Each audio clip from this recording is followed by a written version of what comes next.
Recording in progress. Awesome. Thank you. Thanks so much, Janet. And hi, everybody. I'm Melissa C. I'm a recovered compulsive overeater. I'm in New York. And last week we had begun the chapter working with others, and we got about, oh gosh, to page 95 into it. And, I'm going to, before I kind of pick up where I left off, for those that may have missed the first part, or just kind of like a rekindling of the information. The important part about working with others is that it is one of the 12 steps. And so if you are working a 12-step program, it is a requirement. If you're working a 12-step program, it's not reserved. I used to think years ago, oh, that's just reserved for the leaders, for the certain people, but not for everybody. And that's not true. It really is the contingent. There's a condition for if it is something that you're qualified to do. It's having had a spiritual awakening as a result of these steps. So in order to take on this role of working with others, you have to be someone who suffers from this disease, right? This isn't like, I went years ago, to professionals who wanted to help me, but they didn't have the requirement for this. In order to do this, you have to have this particular disease, right? You have to have been a sufferer of this, and you have to have had a spiritual awakening as a result of these steps. So that's a requirement too. You've had to have worked the steps, had this spiritual awakening, where basically my explanation of a spiritual awakening is my heart has changed. There something occurs inside of me, right?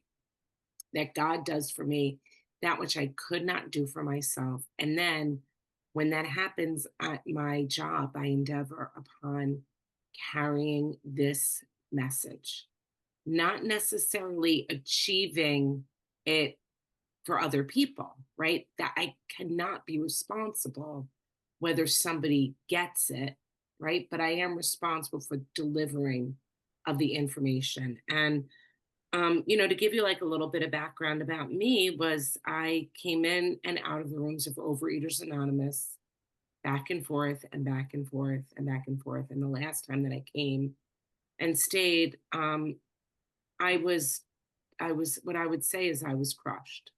And I was, for me, willing to do anything.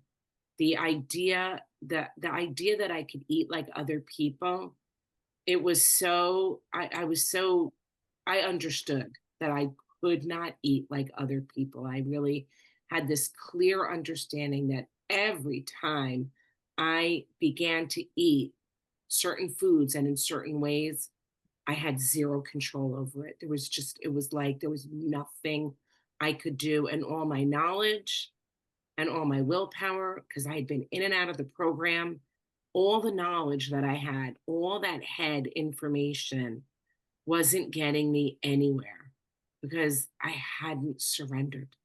I hadn't fully given everything over, right? And so when I did that, what happened for me was I recovered quickly. I surrendered it all to the God of my understanding. And really, for me, it was my God of my not understanding. And I decided I was gonna try to figure out God. I was just going to rely on Him, and I would let it unfold as I relied on Him.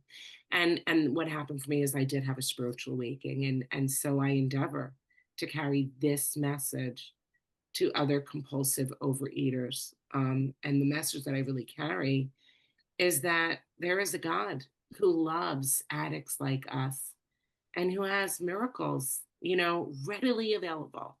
That miracles are not just, reserved like a fluke, but we actually have a process that we can create a miraculous healing, right, with God, that we can cooperate and make ourselves available to receive this miracle. And so that's what I hope to do. So I'm going to jump right back into this chapter. Okay, I'm going to pick back up where I left off, which was on page 95. And it was the second paragraph. And at this point, in this part, we've been having these conversations. That's what's happening with the recovered individual is having these dialogues with the person who's still suffering. And we're hoping to give some assistance, right? To help them. Um, so page 95, the second paragraph says this. What if the person's not interested in your solution, right? Well, it says you may have to drop him until he changes his mind. And I think, sometimes that dropping people gets a specific, there's something mean about oftentimes the way that I have perceived that dropping people. What does it mean? Is it that they're not interested in the solution, or are they struggling to follow and adhere to the rules, to the directions of this solution? And, for me, I used to think that if somebody ate, well, they must not be interested in the solution. After all, they're eating, right? After all, you ate again, you must not want this enough. And, but that's not true, because if you're powerless, that means you can want it with every inch and every ounce of your being, but you can't do it. So then, how do we determine if someone isn't interested? Because after all, it says here that I may have to drop him. So I need to have some indication if I'm supposed to drop someone, if I'm supposed to no longer be working with this person. And my experience is I can generally tell that someone is not interested in my solution, in this solution, because they won't do any of the work, because they won't follow the clear cut directions, not necessarily because they struggle with the food. But what I've determined, what I've noticed is that people who don't want this solution, who aren't interested in my solution, in this solution, they try to negotiate. They try to kind of make a deal. Like, well, I'll do this, but I can't do that. Or how about if I do this and I don't do that? And what I think is when people are negotiating, what I have kind of come up with is that they're actually interested in their solution. They have a solution, and it might not be this one, right? And so those are the people that I no longer work with, that I say, you know, doesn't seem like you're willing. And so here it also says if he thinks he can do the job some other way, encourage him to follow his own conscience. We have no monopoly on God.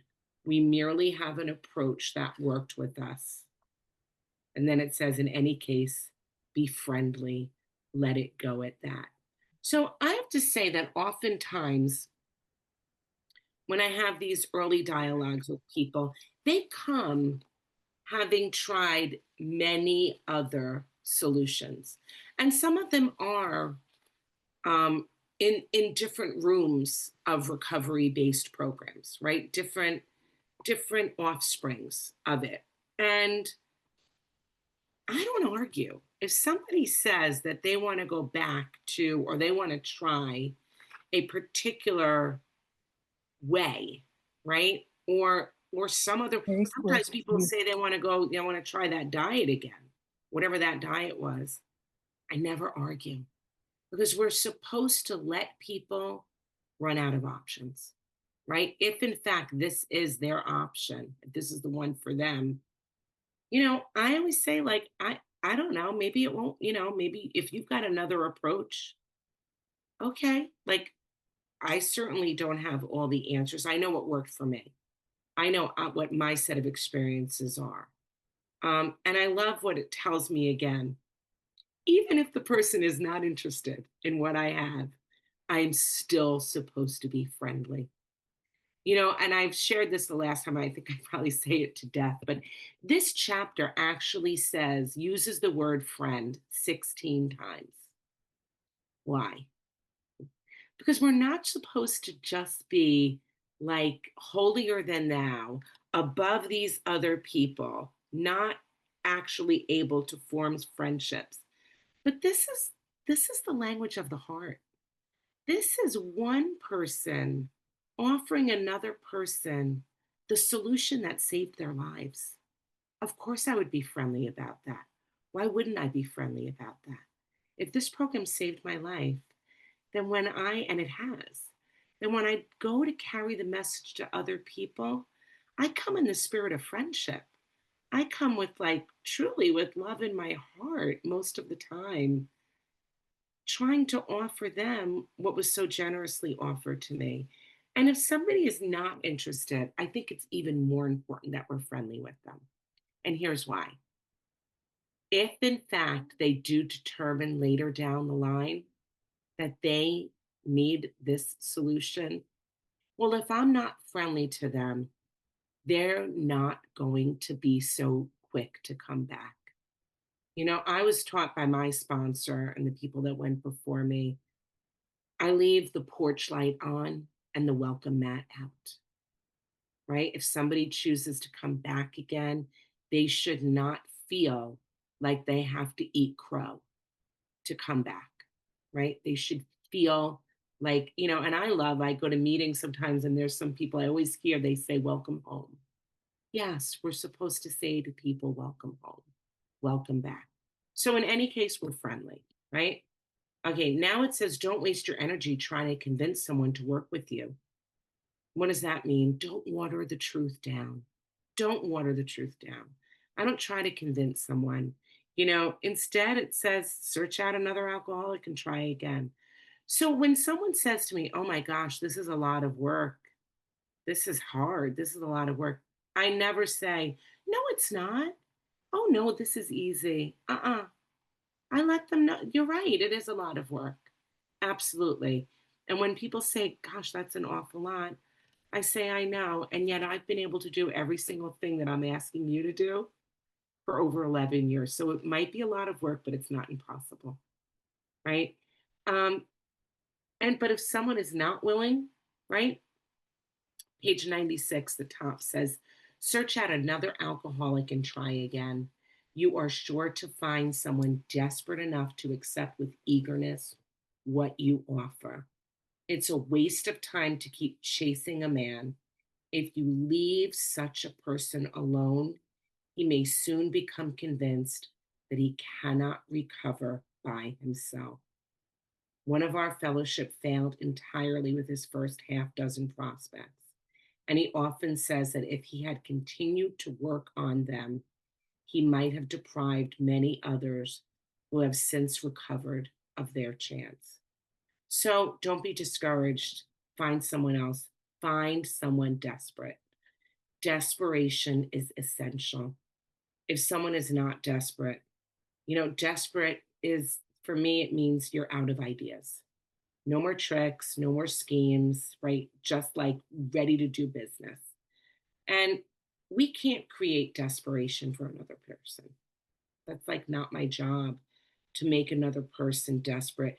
And I actually found out I'm not really good at assessing someone else's desperation just by looking at them. Like, I have met people and have looked at people and started talking to them, and I hear them, I'm like, oh my gosh, aren't they desperate? They ought to be desperate. And yet they're not, right? And the other thing that I get out of this paragraph is that I don't work on someone. It says if he would have worked on him. Well, I don't work on someone, right? That's God's job to work on people. And, I always say it like this, I'm not a surgeon. I don't work on people. I work with people. That's the name of the chapter, working with others. So that means that the other person is working too. It's not, one should never be more enthusiastic than someone else's recovery, ever, right? They ought to be most enthusiastic about their own recovery. And our job is merely to carry the message because we have no idea where we're meeting people on their spiritual journeys. Like, I'm a second grade teacher by trade, right? And I don't know, some kids come to me and they're ready to read chapter books. And some kids come to me and they haven't learned their alphabet yet. And I think it's the same with working with others. I don't know where I'm meeting people on their spiritual journey. Sometimes I'm meant to just give them a very small piece of information, a specific direction. It's not ready. It's like the seed gets planted, but it's not ready to sprout and grow yet. So I don't know what exactly what the results are going to be, but I know that my job, my set of directions is to just carry the message, to be honest. And I think it's really important too that to not take away someone else's bottom. Like we don't come in and rescue people. We come in and we help people who are ready to be rescued. If someone is not ready to be rescued, um, and they're not willing to go to any length, it's actually, I believe, actually harmful because it won't work. It won't work. And then what happens is they get the idea that this doesn't work, but this works perfect. It's when you're not desperate and willing to go to any length. You're right. You're not, it will not work yet. So page 98 talks about clamoring for this and claiming someone can't master alcohol until his material needs are cared for. Nonsense, right? Some of us have taken very hard knocks to learn this truth. Job or no job, wife or no wife, we simply do not stop drinking so long as we place dependence upon other people ahead of dependence upon God. You know, and so it's interesting because sometimes you hear, well, I don't need other people. As long as I'm dependent upon God, then why do I need a fellowship? And why do I need sponsors? And why do I need meetings? And why don't I need all that? Well, I believe in a God that actually gives me all of those things that can help me learn what it means to be dependent upon God. That a sponsor's job is not to have the person dependent upon them. A sponsor's job is to help a person find their relationship with God. It's to put the person's hand into God's hands. That's the job of the sponsor. And meetings are supposed to be places where we get an opportunity to witness that occurring in other people. And so it's a meeting's purpose is to give people support as they practice these principles, as they're learning how to put themselves into God's hands. So, yes, my reliance is upon God, ahead of dependence upon people, but God also put people in this world, right? It's not to go it alone. Um, you know, this idea of clamoring for this and that, um, I've learned that when I am all caught up in clamoring for what I believe I need, clamoring for what I want, like, strongly and loudly demanding that I get my way, that I get my way, that I get my way. Um, it begins to make me think that my solution is dependent on my husband, my children, my job, my sponsors, my meetings, having my wishes granted. But actually, I can have recovery regardless of any of that. My wishes don't have to be granted in order for me to recover. Um, and even that sentence about mastering alcohol is erroneous. We don't master food once our needs get satisfied. It's not like, oh, I got the job of my dreams. Now I'll master food. In fact, I often show my photos in the beginning of shares. And in one of my earliest photos, I was getting all my wishes, all my needs were getting met. I had a brand new baby. I wanted to be a mother so badly from the time I was a little girl. I had a good husband.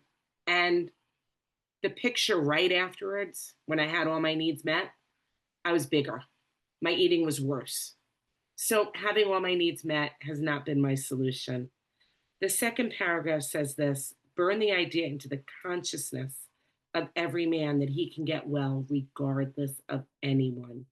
The only condition is that he trust in God and clean house. So, can anyone recover? Can everyone get well? Absolutely. So, if you think it cannot happen for you, you're mistaken. Clearly, you're mistaken. You must, though, trust God, which starts with rigorous honesty. That's how you demonstrate trust in God. That's how I demonstrated I was going to trust God. When I was not being honest, what I was saying is, God, I don't trust you. I have a better plan, and I will manipulate the truth so that my better plan comes to be. But when I really trust God, then I'm honest and I clean house, meaning that I make the needed amends and restitution, that I clean up my resentments, right? I take care of my resentments and I clean up my harms. The next section discusses how we can assist and advise people who are cleaning house, right? So here we are. We've got these sponsees, they're doing the work, they've decided they're on this path with us, and now we're helping them clean house. And what does that look like? Well, it says when your prospect has made such reparations as he can to his family and has thoroughly explained to him the new principles by which he is living, he should proceed to put those principles into action at home. And I noticed there, it doesn't say apologize and expect instant forgiveness. It says we are told to make reparations, repair the damage, and that often means like repay an amount, right? Replace what was taken. And then the important part, we explain our new principles and demonstrate them, right? And I always think my family is less interested in my lengthy explanation about my principles. If you can't tell, I'm really good at talking, right? So I could talk on and on to my family about these principles, but it has no meaning unless they see me putting it into practical application. I may have explained my new principles, but if I don't demonstrate them, it's in one ear and out the other. And that really is the work of a lifetime. Demonstrating, living these principles. That's how we really clean up our past. And so here it talks about the family being at fault in many respects. And well, should not be too concerned about that. He should concentrate on his own spiritual demonstration. Argument and fault finding are to be avoided like the plague. And I think having, now years past COVID, right? I totally understand what it means to avoid a plague, right? Think about the lengths we went to. You know, Schools were closed, right? We had to like order our food to be delivered. I mean, we did all kinds of things to avoid a plague. And can I apply the same care to avoid arguing and blaming? What would that look like? If I'm avoiding argument and fault finding like it's a plague, then I don't walk around saying, well, that's not fair. This isn't fair. Why do I have to do that? Or you're not doing what you're supposed to be doing, or you should be doing this. You know, I remember when we were all locked down for COVID, I didn't walk around saying, well, this isn't fair. I can't go to school, or this isn't fair. I can't, whatever it was I couldn't do. I accepted it. I might not have liked it, but I accepted it because I did not want to get sick, right? And for us, what is the sickness that we're avoiding? Well, we were told that we're going to get immunity from compulsive eating. So, one way to lose my immunity is if I start finding fault and I start arguing with other people.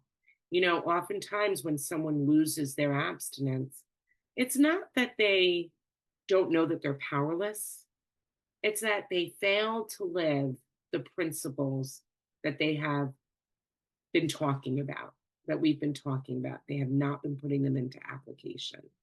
And so, I have to go to great lengths if I want to avoid being sick. Page 99 says this: the alcoholic continues to demonstrate that he can be sober, considerate, and helpful, regardless of what anyone says or does, because we all fall much below this standard many times. But we must repair the damage. We must try to repair the damage immediately, lest we pay the penalty by a spring. So it is not enough to just be an abstinent member of my family, but I'm to be sober, considerate, and helpful, regardless of what anyone else does. And that means, for me, that means I have to not worry that I'm going to be a doormat, right? Like, well, that's not fair, or they're going to take advantage of me. Here I'm told, don't worry about that so much. You're to be sober, considerate, and helpful, regardless of what anyone else says or does, because we're supposed to take the lead, actually, in our families. That is really our role, that we're supposed to demonstrate these principles. So we know we're going to mess up. Like it says here, you're going to fall below this standard, but try to repair the damage immediately, lest we pay the penalty by a spray. So we clean it up fast. We clean up our mistakes quickly. And I have to say that over time, this has happened for me, that it used to take me longer. First of all, it used to take me longer to recognize that I just participated in a problem rather than was a victim of the problem. I always saw myself, I was the victim. But now, over time, what happens is I see it quicker. That no, I just participated in something. I was an active participant and I have a role here. And what I've noticed for me is that as my tolerance for other people and the way that they are has actually increased, I have greater tolerance for the way that people do things. After all, I've received a miracle. Like, why would the small things that aren't going my way set me off when I've been relieved from the bondage of food? It seems like I ought to give people a break a little more, right? And what happens for me is my tolerance for others and their, imperfections, I'm more tolerant of it.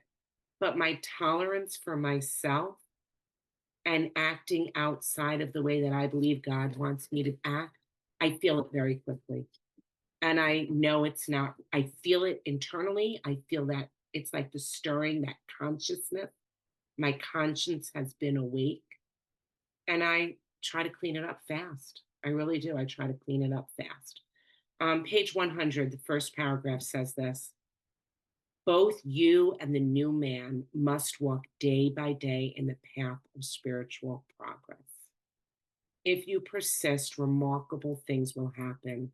When we look back, we realize that the things which came to us when we put ourselves in God's hands were better than anything we could have planned. Follow the dictates of a higher power, and you will presently live in a new and wonderful world, no matter what your present circumstances. I have to say, this is probably one of my favorite paragraphs in the book, because, first of all, what it tells me is that I will not be alone walking on this path of spiritual progress, that I will be walking day by day together with other people. I'm not alone doing this work. And I love that idea. I don't want to be alone doing this. It also tells me that if I persist, if I keep working hard at this, remarkable things will happen. Things that like I could never dream of.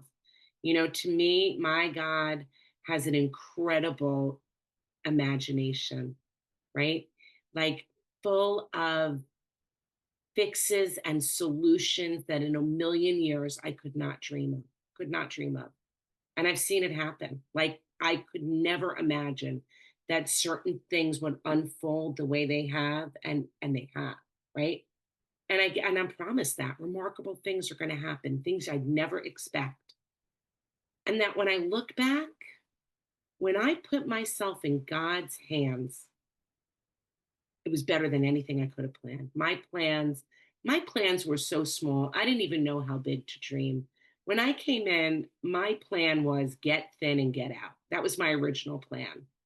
And, the losing weight, that food being quiet, it was like the smallest, most uninteresting aspect of what has happened for me, truly. Um, but I'm to follow the dictates of a higher power, right? And then here's what I get to live in a new and wonderful world, no matter what is going on around me. Holy smokes. That means that for the rest of the world, if it looks like this is terrible, this is awful, it's sort of like I feel like I almost live above my circumstances. Like, here's the things that are happening. They're all around me, like on this ground, right? But we've entered the world of the spirit. And when you've entered the world of the spirit, you're walking around on earth, and the land of like day-to-day stuff. And yet my experience of it, we're rocketed into that fourth dimension that it talks about. And so I have walked through really difficult times and actually found that although they were sad and painful and challenging, like really, I've shared a lot with you guys about my mom's dementia and her passing. And yet, in the midst of it, I was living in this new and wonderful world, fully aware that there was incredible gifts that were happening, even with the most difficult time in my life. That's my truth. I've shared like it was really hard seeing my mom, decline and become childlike. And yet, the new and wonderful world was I had this awareness that I was having an opportunity to love like the toddler version of my mother, and that it was a gift. And I never would have felt that in my own. That is a gift. That's what God does. So when we say we live in this new and wonderful world, no matter what our circumstances, to me, that's what it means. It doesn't mean that I don't experience the human loss and tragedy that comes with being a human, but it means that my experience of it is of a spiritual nature, right? If I follow the dictates of God, if I follow what I believe God wants me to do, that's what I get. Um, and so the second paragraph on page 12 says this: when working with the man and his family, you should take care not to participate in their quarrels. You may spoil your chance of being helpful if you do. Defects of character are not going to disappear overnight. Ask them to remember when they are impatient the blessed fact of his sobriety.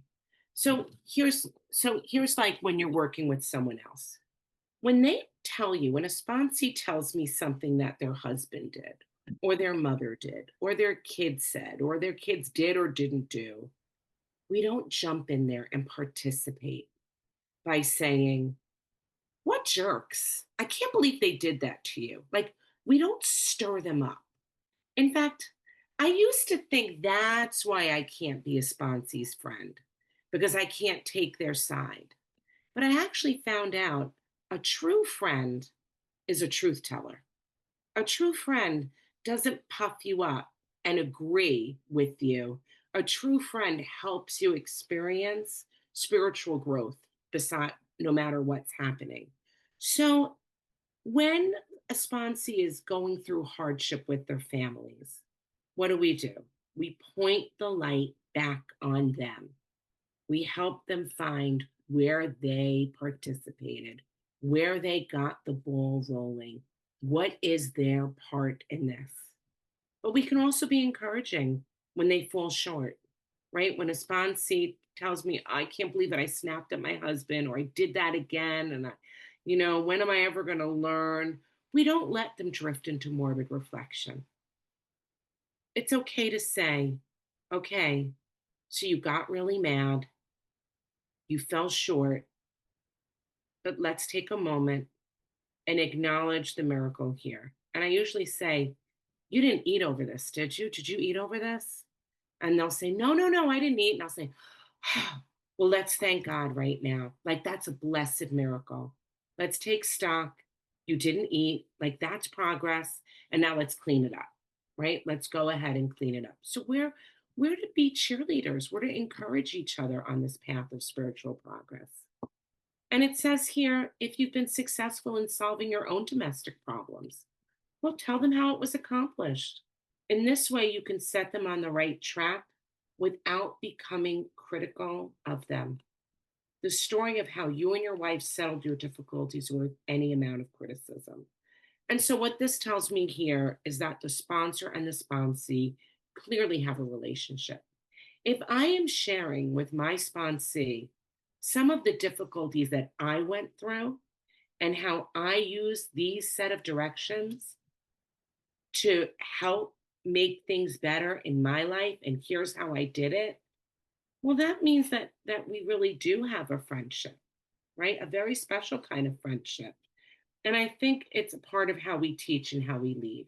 We do it by example. So I don't tell people, I don't criticize, but I share my experience, what I did and how it has helped me. You know, the next part's going to get into how we live in the world now, right? And now this new man who has made his amends, who's practicing spiritual principles, how they're going to operate and function in the world. And it talks about being spiritually fit, that we can do all sorts of things that alcoholics are not supposed to do, that we meet these conditions every day. And if you can't meet them, then you still have an alcoholic mind. There's something the matter with his spiritual progress.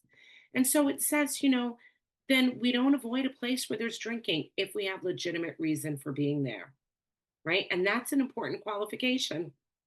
So you're supposed to ask yourself, do I have a good reason to be there? Is it for business? Is it personal? Why am I going to this place? Right? What's my purpose for being there? And if you've got a reason for being there, it says, then you can go and not worry about it. Go or stay. It's up to you, right? Whichever seems best. But be sure that you are on solid spiritual ground before you start, and that your motive in going is thoroughly good. And I think here's the important part: do not think of what you will get out of the occasion, think about what you can bring to it. But if you're shaky, go work with another compulsive eater instead, right? So at this point, the hospitalization, we talk about a hospitalization period when someone is walking through the steps. And basically, that does not mean they're in rehab, but it means that we sort of put up some boundaries and guidelines. Because if you're not spiritually fit, you might need to avoid places. That's being like careful, right? If you're not spiritually fit.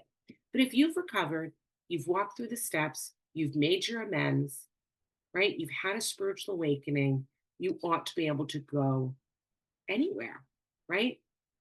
Um, and what I do before I go anywhere is I try to meditate on who I'm supposed to be helping. Like, what's my reason for going there? What can I give rather than take? And so we're told when you go places, don't sit there with a long face. Don't sit there looking sad. Don't feel sorry for yourself. If it's a happy occasion, go increase the pleasure, right? And for me, and it talks here about how to explain at a proper time and place to your friends why alcohol disagrees with you. And if you do it thoroughly, like, people won't ask you, right? They're going to understand. And not to withdraw again, because now our job is to be at a place where we can be of maximum helpfulness. So we don't go if we can, we don't stay away if we can be helpful. And what I do before I go anywhere is I meditate and I pray. And my prayer is that God allows me to find the person I'm meant to help. And that's my prayer.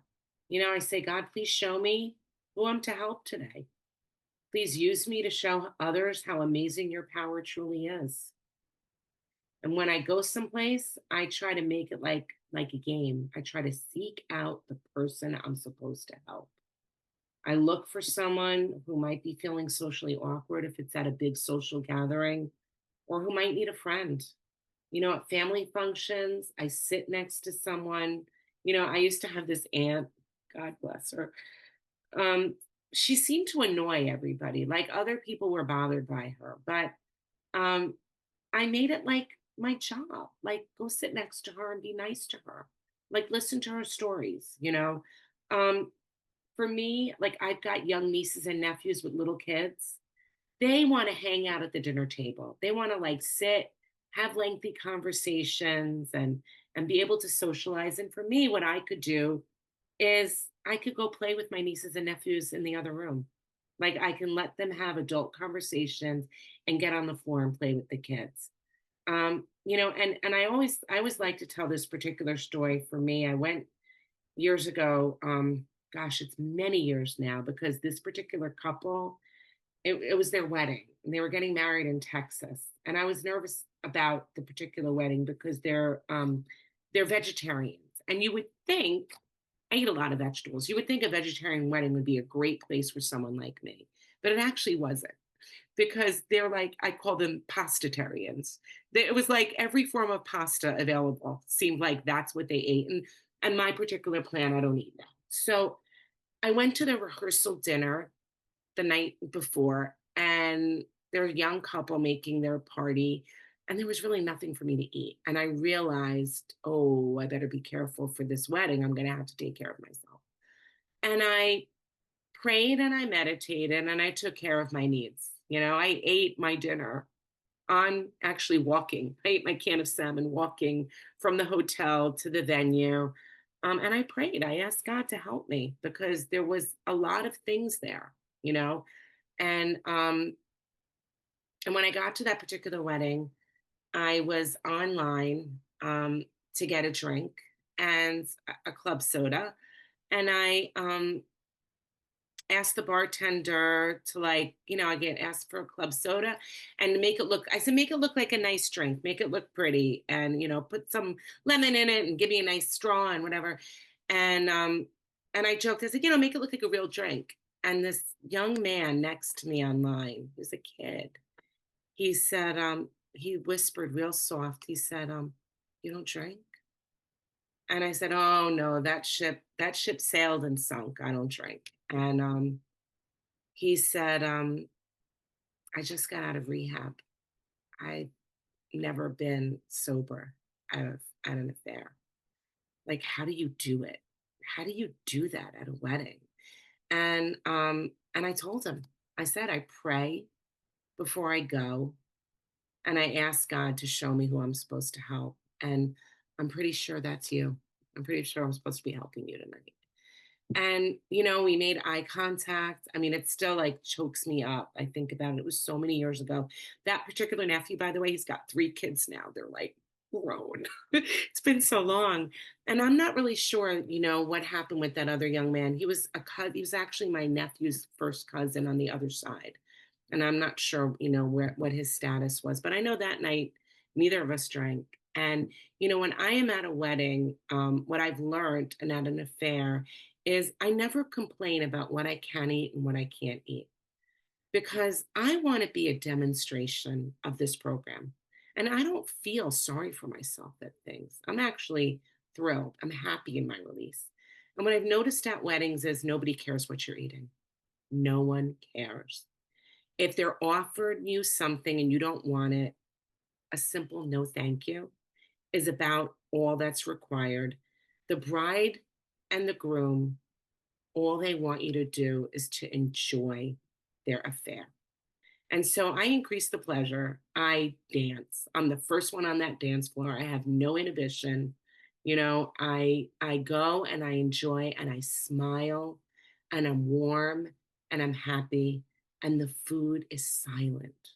And that's what I share with others that I work with, that this is a program, these 12 steps, when done thoroughly, completely, with the mission of forming a relationship with God, drive out the self centeredness of a person who shows up at a wedding only concerned with themselves. We no longer live that way. And then what we get to do when we've had this miracle is share it with others and help them have this miracle as well. And with that, I'll pass. Thanks.